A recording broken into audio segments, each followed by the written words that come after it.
चलो भी स्टार्ट करते हैं सर्कुलर 7 से। और ये सर्कुलर डायनामेटिक्स का लास्ट लेक्चर है, फिर सर्कुलर डायनामिक्स चालू होगी। सर्कुलर डायनामिक्स का मतलब डायनामिक्स मतलब वो पोर्शन जो फोर्सेज आ जाएंगे, ठीक है। तो हम एक चीज़ इसमें डिस्कस कर रहे हैं, रेडियस ऑफ कर्वेचर, इसको बोलते हैं ROC, रेडियस ऑफ कर्वेचर, ठीक है। तो होता क्या है कि भाई जैसे कि मान लो कि एनी स्मॉल सेक्शन है ना is part of a circle whose radius is radius of curvature. कहने का मतलब क्या है, जैसे मान लो सपोज ये कोई ऐसा रास्ता, अब यहाँ पे आप नज़दीक नज़दीक ऐसे 2-4 पॉइंट ले लो, तो इसको अगर आप जोड़ लो ऐसे, तो ये समझना कि ये एक सर्कल का हिस्सा है, इसका रेडियस ऑफ कर्वेचर है। जैसे मान लो यहाँ लोगे तो वही रेडियस छोटा हो जाएगा, ठीक है। यहाँ लोगे तो वो रेडियस थोड़ा बड़ा हो जाएगा। तो कहने का मतलब क्या है कि कोई भी छोटा सा हिस्सा ले लो, है ना, कोई भी छोटा सा हिस्सा ले लो तो एक सर्कल का हिस्सा होगा, और उस सर्कल का जो रेडियस होगा वही रेडियस ऑफ कर्वेचर होगा, ठीक है। सिंपल सी बात है, ठीक है ना। कोई भी छोटा सा हिस्सा ले लिया, छोटे से 2 पॉइंट ले लिए, जोड़ लिया उनको, जो रेडियस हो radius of curvature, that's all, ठीक। अब हम लोग कैसे देखेंगे रेडियस ऑफ कर्वेचर कितना होगा, तो उस पर भी हम बात करते हैं। एक चीज़ और, अगर कोई स्ट्रेट लाइन है ना, तो स्ट्रेट लाइन का जो रेडियस ऑफ कर्वेचर होता है वो इन्फिनिटी होता है।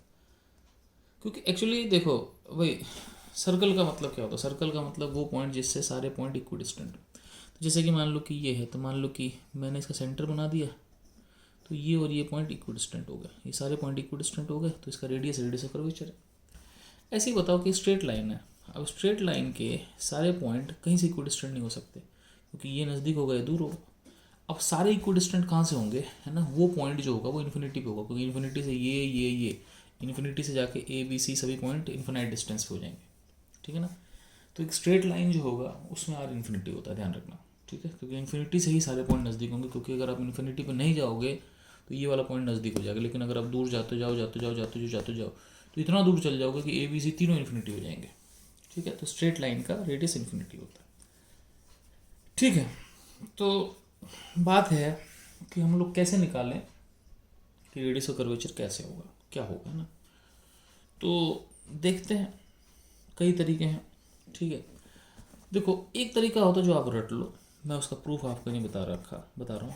अगर जैसे मान लो कि y as a function of x दे रखा है, मतलब y x ग्राफ दे रखा है,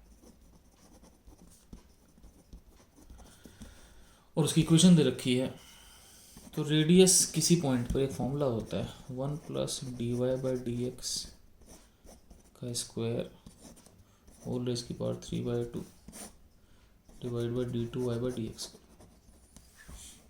ये एक सिंपल सा फॉर्मूला होता है, किसी पॉइंट पर रेडियस निकालना तो फॉर्मूला होता है।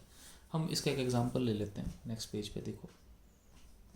जैसे मान लो कि सर्कल की इक्वेशन क्या होती है, मैंने आपको पहले बता रखी, याद हो या नहीं होता, याद हो आपको। सर्कल की इक्वेशन होती है x² + y² = r², ये सर्कल की इक्वेशन होती है, ठीक है। अब इक्वेशन सर्कल होगी, मान लो कि इक्वेशन सर्कल होगी, अब इक्वेशन सर्कल हो तो गई, लेकिन यहाँ पर दिक्कत पड़ेगी। मैं इस पॉइंट पर दोबारा आता हूँ, पहले हम आगे चलते हैं, ठीक। तो हम लोग एक केस करते हैं, है ना, केस ऑफ प्रोजेक्टाइल। मैं फिर आऊँगा उस पॉइंट पर अगर मुझे याद रहा तो, ठीक है। अब केस ऑफ प्रोजेक्टाइल क्या है कि देखो भाई, आपने किसी प्रोजेक्टाइल को फेंका तो वो गया, वो वापस यहाँ आ गया, ठीक है। मान लो सपोज मैं किसी पॉइंट पे हूँ, मान लो यहाँ पर, ठीक है। तो यहाँ पर अगर मैं मान लो इस जगह हूँ, तो यहाँ पर क्या करते हैं हम कि इन कुछ पॉइंट को लेकर एक सर्कल बना लेते हैं,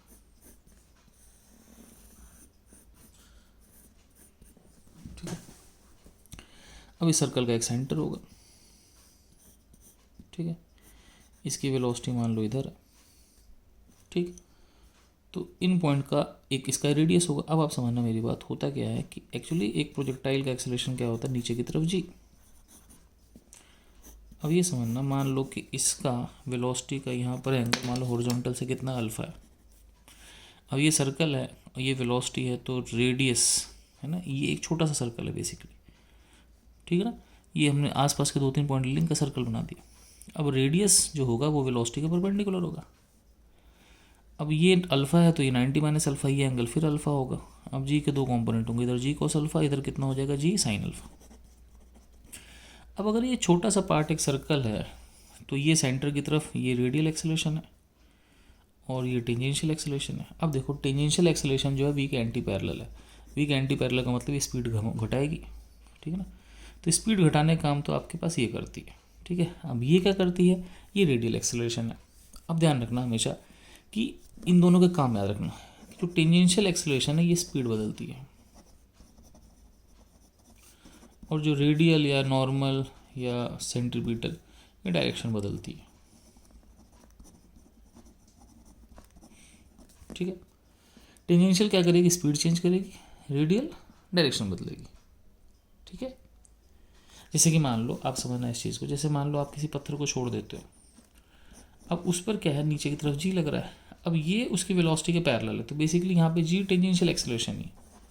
अब ये स्पीड बदल सकती है, घुमा नहीं सकती, घुमाने के लिए इधर की तरफ एक्सेलरेशन होनी चाहिए। तो ये जो एक्सेलरेशन है स्पीड कम कर रहा है, ये घुमा रहा है, ठीक है ना। तो रेडियल घुमा रहा है और ये स्पीड कम कर रहा है, ठीक है ना।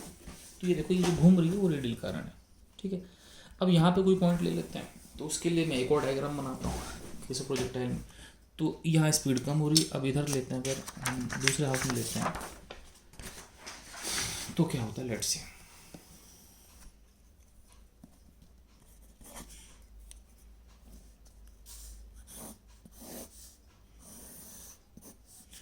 अब हम क्या करते हैं कि यहाँ पे एक छोटा सा हिस्सा लेते हैं, यहाँ पे एक सर्कल बनाते हैं, ठीक है। सर्कल बनाया तो इसकी वेलोसिटी है। अब देखो कि इसका सेंटर ये हो जाएगा, ये परपेंडिकुलर, एक्सेलरेशन तो जी होती है। अब देखो मान लो सपोज कि मान लो वेलोसिटी का एंगल अल्फा, 90 माइनस अल्फा फिर अल्फा, तो जी के दो कंपोनेंट होंगे, जी कॉस अल्फा, इधर जी साइन अल्फा। अब ध्यान रखना कि ये टेंजेंशियल एक्सेलरेशन है, वेलोसिटी के पैरेलल, और ये टेंजेंशियल एक्सेलरेशन वेलोसिटी के पैरेलल है, तो इसका मतलब ये एटी जो है स्पीड को क्या कर रहा है, बढ़ा रहा है। और ये क्या कर रहा है, इसे घुमा ही रहा है, रेडियल हमेशा घुमाता है, ठीक है। तो रेडियल घुमाता है, ये टेंजेंशियल स्पीड बढ़ाता है। तो बात है कि हम कैसे निकालने की रेडियस कैसे होगा। तो चलो भाई हम लोग देखते हैं कैसे निकाल सकते हैं। तो हम एक एग्जांपल देखते हैं, थोड़ा सिंपल सा। मान लो मुझे कभी रेडियस निकालना है, तो क्वेश्चन मान लो ये है कि a projectile is thrown at u comma theta, then at angle alpha what is radius of curvature। जब एंगल अल्फा पे होगा तो रेडियस ऑफ कर्वेचर क्या होगा। मैं सारे एंगल बाय डिफॉल्ट हॉरिजॉन्टल से देता हूँ, तो यू थीटा, आगे जाके कहीं पर उसकी वेलोसिटी मुझे नहीं पता क्या है, लेकिन उसका जो एंगल है वो अल्फा हो गया। तो क्वेश्चन है कि अगर एंगल अल्फा होगा तो उसका रेडियस ऑफ कर्वेचर क्या होगा। तो यहाँ क्या करते हैं, इसको एक्सटेंड करके एक सर्कल बना लेते हैं। बना ली सर्कल, सर्कल होगा तो एक सेंटर भी होगा, ठीक है। अब एक सेंटर होगा आपके पास, तो अपने पास हुआ क्या कि नीचे की तरफ जी है, ये अल्फ़ा तो ये भी अल्फ़ा, तो इसके दो कंपोनेंट हो जाएंगे, जी साइन अल्फ़ा, इधर हो जाएगा जी कॉस अल्फ़ा। जो जी कॉस अल्फ़ा होगा वो होगा v square bar. Radial acceleration v square bar होती है, सबको पता है। अगर मैं वी निकाल लूँ तो मेरा आर निकल जाएगा, क्वेश्चन में अल्फ़ा दे ही रखा है। अब वी कैसे निकालेंगे, मुझे पता है वेलोसिटी का एक्स कंपोनेंट चेंज नहीं होता, तो वेलोसिटी का एक्स कंपोनेंट यहाँ क्या होगा, वी कॉस अल्फ़ा, पहले कितना होगा यू कॉस थीटा, यहाँ से वी कितना आ जाएगा you cos theta by cos alpha. अब इस इक्वेशन को दोबारा हम पकड़ेंगे, तो मेरे पास हो गया जी कॉस अल्फ़ा बराबर वी स्क्वायर बार, वी की जगह मैं लिख दूंगा तो आर बराबर V square by G cos alpha, ठीक है। तो वी स्क्वायर की जगह U square cos square theta by cos square alpha divide by G cos alpha, ठीक है। तो यहाँ से रेडियस आ गया मेरे पास U square cos square theta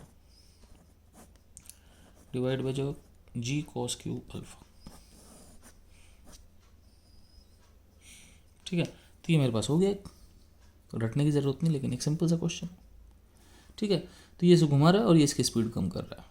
कोई बोले कि rate of change of speed क्या है, तो rate of change of speed minus G sine alpha, क्योंकि टेंजेंशियल एक्सेलरेशन ही rate of change of speed होती है। माइनस इस लगाया क्योंकि स्पीड को कम कर रहा है, ठीक है, कोई दिक्कत नहीं। आगे चलें बच्चों, चलो एक क्वेश्चन और करते हैं, बहुत ही कॉम्प्लेक्स है क्वेश्चन, ठीक, लेट्स सी। चलिए एक आसान क्वेश्चन करते हैं पहले। मान लो क्वेश्चन ऐसा है, a body is thrown at 100 meter per second and 60 degree. Find radius of curvature at highest point. Highest point पर radius of curvature क्या होगा? तो मैंने 100 मीटर पर सेकंड से फेंका, ये 60 डिग्री है, हाईएस्ट पॉइंट ये है। अब हाईएस्ट पॉइंट पे इसके वेलोसिटी के दो कंपोनेंट हो जाएंगे, 100 cos 60 50, 100 sin 60 50 रूट 3। अब हाईएस्ट पॉइंट पे केवल x की वेलोसिटी बचेगी, x की वेलोसिटी क्या होगी, 50 ही होगी, ठीक है। अब यहाँ पे क्या करेंगे हम, यहाँ पे बनाएंगे हम एक सर्कल, क्या बनाएंगे, एक सर्कल।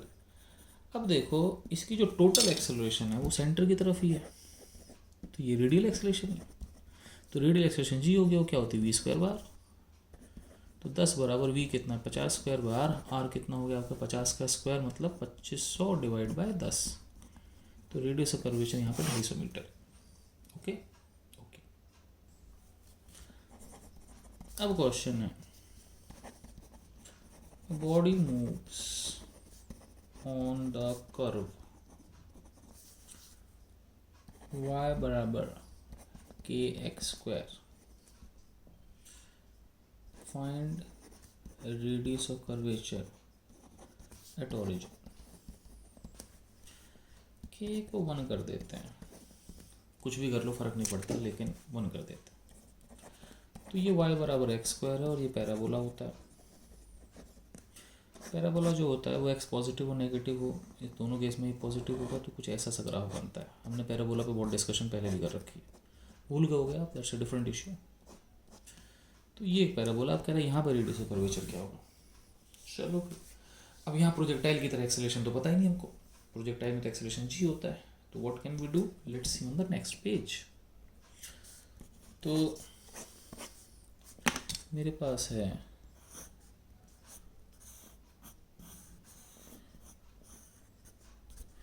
y बराबर एक्स। अब इस रास्ते पे मुझे बताओ, इस रास्ते पे कोई चीज़ चल रही है, जब वो यहाँ पे होगी तो उसकी वेलोसिटी इधर होगी, केवल x में होगी, ठीक है, y में नहीं होगी, ठीक है। अब वो चीज़ इस रास्ते पे चल रही है, तो इस रास्ते का यहाँ पर एक रेडियस ऑफ कर्वेचर होगा, जो मुझे नहीं पता कितना है, लेकिन एक रेडियस ऑफ कर्वेचर होगा। अब वो यहाँ पे स्पीड बढ़ाए घटाए उससे फ़र्क नहीं पड़ता, रेडियस ऑफ कर्वेचर। जैसे मान लो एक रास्ते का एक रेडियस है, अब वो तेज़ी से चले, ब्रेक स्पीड घटा के चले, स्पीड बढ़ा के चले, फ़र्क नहीं पड़ता, रेडियस रेडियस होगा। मेरे पास समझ लो, तो कहने का मतलब क्या है कि रेडियस स्पीड पे डिपेंड नहीं करता, वो रास्ते पे डिपेंड करता है। तो हम एक काम करते हैं, हम लेट स्पीड को कांस्टेंट मान लेते हैं, हम मान लेते हैं कि स्पीड कांस्टेंट है, काम खत्म, ठीक है। बढ़ती हुई मान लो, लेकिन बढ़ते हुए मैं चक्कर में पड़ना चाहता, क्यों, क्योंकि बढ़ते हुए जब स्पीड मानोगे तो आपके पास दो एक्सेलरेशन आ जाएंगी, रेडियल और टेंजेंशियल। वो टेंजेंशियल होता है rate of change of speed, इसमें क्या फ़ायदा होगा कि rate of change of speed zero हो जाएगी, टेंजेंशियल एक्सेलरेशन जीरो हो जाएगी। तो बेसिकली यहाँ पर आपके पास एक ही एक्सेलरेशन होगी, कौन सी, रेडियल। अब क्या करें, समझना मेरी बात, y बराबर एक्स स्क्वायर। अब देखो यहाँ पे जो इस पर्टिकुलर टाइम पे टेंजेंशियल एक्सेलरेशन है, वो आपके पास x की एक्सेलरेशन वो जीरो, क्योंकि इधर होगी, क्योंकि हमने क्यों माना है, क्योंकि हमने स्पीड कांस्टेंट मानी है, ठीक है ना। और at होता है dy/dt, वो आपके पास जीरो हो गया। अब बात करते हैं रेडियल एक्सेलरेशन। रेडियल एक्सेलरेशन क्या होगी आपके पास, v स्क्वायर बार, और रेडियल एक्सेलरेशन ऊपर होगी तो y की एक्सेलरेशन है, तो basically v square bar y की एक्सेलरेशन निकालनी है ना। अब इसको हम करते हैं डिफ्रेंशिएट, ठीक है। अब डिफ्रेंशिएशन कैसे करते हैं बताएं, नॉर्मल डिफ्रेंशिएशन कर लो, y का 1 साथ में dy, एक्स स्क्वायर का 2x साथ में dx। ठीक है, सही है। चाहो तो dt से डिवाइड कर दो, मुझे कोई फर्क नहीं पड़ता। ठीक है, अब हुआ क्या, या फिर इसको आप ऐसे समझ सकते हो, मतलब ऐसे समझ लो, तो ये तरीका सही है, सिंपल। y का 1 साथ में dy, एक्स स्क्वायर का 2x साथ में dx, dt से डिवाइड कर दो। या फिर ऐसा कर लो भाई, D by D T of Y is equal to D by D T of X square. तो D Y by D T तो इधर हो गया, अब इसको कर दो D X square by D X into D x by D T. ठीक है, सही है। तो ये आपका हो गया 2x d x by D T. तो वही चीज़ है 2x d x by D T. ये मुश्किल है, वो थोड़ा एक लाइन में हो जाता है। चलो भाई, d Y by D T क्या हो गया, y की velocity, 2x d x by D t basically कितना हो गया, सॉरी ये हो गया y की velocity, 2x d x by D t हो गया x की वेलोसिटी। फिर डिफ्रेंशिएट करते हैं, d by D T of v y is equal to 2 d by D T of x v x. ठीक है, d v y by D t, y की acceleration, नीचे 2 ले आते हैं। अब देखो x v x, x D we x by D T plus we x D x by D t, product 2, पहले एक को खाली छोड़ा, दूसरे को डिफ्रेंशिएट किया, फिर दूसरे को खाली छोड़ा, पहले को डिफ्रेंशिएट किया। यहाँ से आ गया A Y by 2 is equal to X D we x by D T, X की acceleration, D x by D T X की वेलोसिटी। तो मेरे पास यहाँ से हो गया कि जो y की एक्सेलरेशन है वो 2x प्लस 2vx स्क्वायर है। ठीक है, अब देखो थोड़ा लेंथी है, आप एक बार फिर समझ लो, मैं समझा देता हूँ। फिर समझना, y बराबर एक्स स्क्वायर है, तो इस जगह मैं सर्कल बना दूँ तो x की एक्सेलरेशन आपके पास टेंजेंशियल एक्सेलरेशन, जो कि फिलहाल 0, क्योंकि मैंने स्पीड कांस्टेंट मान लिया, स्पीड आप वेरिएबल है, कांस्टेंट कुछ भी मान सकते हो। जो y की एक्सेलरेशन है वो रेडियल एक्सेलरेशन है, तो वो होती है v स्क्वायर बार। तो y बराबर एक्स स्क्वायर है, तो या तो सिंपल डिफरेंशिएट कर लो, y का 1 साथ में dy और एक्स स्क्वायर का 2x साथ में dx, नीचे dt से डिवाइड कर दो। तुम चाहते हो, ये सिंपल है, तुम चाहो तो लेंथी तरीका, दोनों side D by D T लगा दो, D Y by D T इधर हो गया, D X square by D T को D X square by D X into D x by D T कर लो, क्योंकि एक्स स्क्वायर एक्स के रिस्पेक्ट में होगा, एक्स स्क्वायर का डिफरेंशिएशन 2x साथ में D x by D T, D Y by D T क्या हो गया, वेलोसिटी ऑफ y ये हो गया 2x वी एक्स, फिर differentiate d v y by D t equal to 2 d by D T of x v x. अब x भी बदल रहा है, वेलोसिटी और एक्स की बदल रही है, तो ये दोनों वेरिएबल है, तो X D we x by D T plus we x D x by D T, ये हमने 2 यहाँ पे नीचे ला दिया, A Y by 2 is equal to X, D we x by D T X हो गया, D x by D T V X हो गया, तो यहाँ हो गया ए वाई बराबर 2x ए एक्स प्लस 2 एक्स स्क्वायर। ठीक है, अब देखो भाई, इस पर्टिकुलर टाइम पे ए वाई क्या है, वाई की एक्सेलरेशन, वाई की एक्सेलरेशन कितनी बच्चों, वी स्क्वायर बार। उस पर्टिकुलर टाइम पे एक्स 0 है और एक्स की एक्सेलरेशन भी 0 है, और एक्स की जो वेलोसिटी है ना, किस्मत की बात है, एक्स की वेलोसिटी, इस समय तो वेलोसिटी इधर ही होगी, तो सारी वेलोसिटी एक्स में ही है, तो वही एक्स की वेलोसिटी है, तो एक्स की वेलोसिटी को मैंने वी ही लिख दिया। ठीक है ना, तो वी स्क्वायर बार बराबर 2v, एक v से v कट गया आपके पास, है ना, नहीं एक v से v नहीं कटा, वी एक्स स्क्वायर है ना, तो v स्क्वायर, v कैसे बच सकता है, तो बेसिकली क्या हो गया, v square by r is equal to 2v square, v square cut गया, आर कितना हो गया 1/2, काम खत्म, तो रेडियस 1/2 आ गया। तो बहुत जिद्दोजहद के बाद हमारे पास रेडियस 1/2 आ गया। लेकिन एक बात बताऊं मैं कि ये तरीका इसीलिए कामयाब हो गया क्योंकि इस पर्टिकुलर पॉइंट पर रेडियस ऑफ कर्वेचर पूछा था, किसी और जगह पूछते ना तो उस केस में आप गड़बड़ कर जाते। जैसे मान लो यहाँ कहीं पूछते तो उसके 2 कंपोनेंट होते वेलोसिटी के, और एक्सेलरेशन जो होती है उसमें रेडियल टेंजेंशियल, उसमें रेडियल इधर हो जाता वेलोसिटी के परपेंडिकुलर, और रेडियल ना एक्स में होता ना वाई में, तो वो बहुत दिक्कत पड़ती है आपको। आप शायद मेरी बात समझ नहीं रहे, लेकिन still I am going to say, आप समझना आराम से कि ये ओरिजिन है कि वेलोसिटी एक्स में है, एक्सेलरेशन एक्स में 0 है, एक्सेलरेशन केवल वाई में है, वही रेडियल है। कि सवाल इतनी आसानी से हो गया, आसानी से तो ये भी नहीं हुआ, लेकिन अगर वो पॉइंट कोई और होता दिक्कत होती। अब हम इसका एक और तरीका देखते हैं, बता रहा हूँ कौन सा। दूसरा तरीका ये है, मैंने कहा था कि इस फॉर्मूले को रट लो,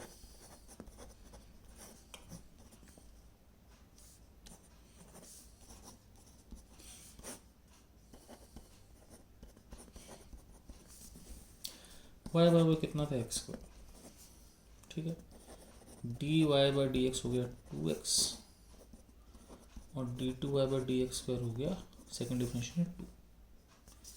रेडियस की वैल्यू आ गई 1 प्लस dy/dx कितना है बच्चों 2x और सेकेंड डिफरेंशिएशन कितना हो गया आपके पास 2। ठीक है सही। अब ये फॉर्मूला बन गया सीधे सीधे। हमसे पूछा ओरिजिन पे x बराबर 0 पे r कितना होगा 1/2, काम खत्म।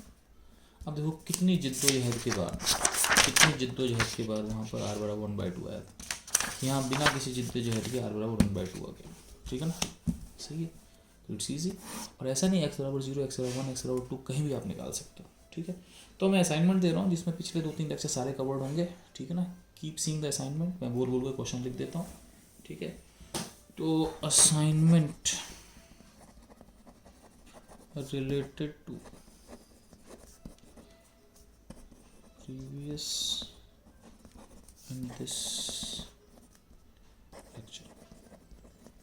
ठीक है, तो उनको असाइनमेंट लिख रहा हूँ आपको। तो स्टार्ट करते हैं पहले क्वेश्चन से। तो पहला क्वेश्चन है कि एक चीज़ मान लो कहीं यहाँ पर है, उसकी स्पीड बढ़ रही है।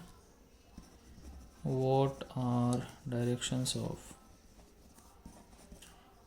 आपको डायरेक्शन बतानी है, रेडियल, टेंजेंशियल, ओमेगा, अल्फा, ए नेट। ठीक है सही। अगला क्वेश्चन है, क्वेश्चन ये छठा चल रहा है, 7वां चल रहा है, इसको हम लिख देते हैं 7.1। एक सेकेंड, चलो पहले लिखा, इसको कर देते हैं दूसरा क्वेश्चन। ठीक है, दूसरा क्वेश्चन है ये आपके पास, थीटा बराबर T4, find angle between a net and a t at t बराबर 1। क्वेश्चन 3, आपके पास speed increasing at 8 metre per second square. ठीक है, if angle between a net and a r is, मान लो ए नेट और ए आर के बीच में एंगल जो है वो है कुछ भी मान लो यार 37 डिग्री। ठीक है, फाइंड स्पीड इफ आर बराबर 2 मीटर मान लो। क्वेश्चन 4,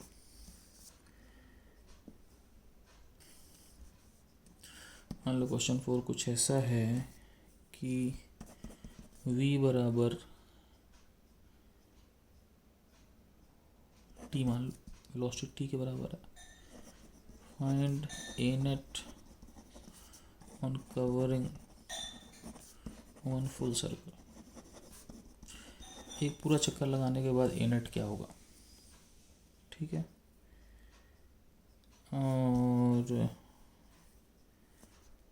और देख लेते हैं क्वेश्चन, एक बॉडी को यहाँ से 60 डिग्री से छोड़ा 50 मीटर पर सेकंड से। ठीक है, जब ये 37 डिग्री पर होगा तो इस जगह रेडियस ऑफ कर्वेचर क्या होगा। ठीक है, क्वेश्चन नंबर 5। क्वेश्चन नंबर 5 के बाद क्वेश्चन नंबर 6, y बराबर x³ है। Find radius of curvature x बराबर 1 बाय फॉर्मूला था ना खतरनाक सा, उससे आप रेडियस ऑफ कर्वेचर बता देना x बराबर 1 पे। ठीक है, तो दिस लेक्चर इज डन। इसका हम लोग चालू करेंगे सर्कुलर डायनेमिक्स।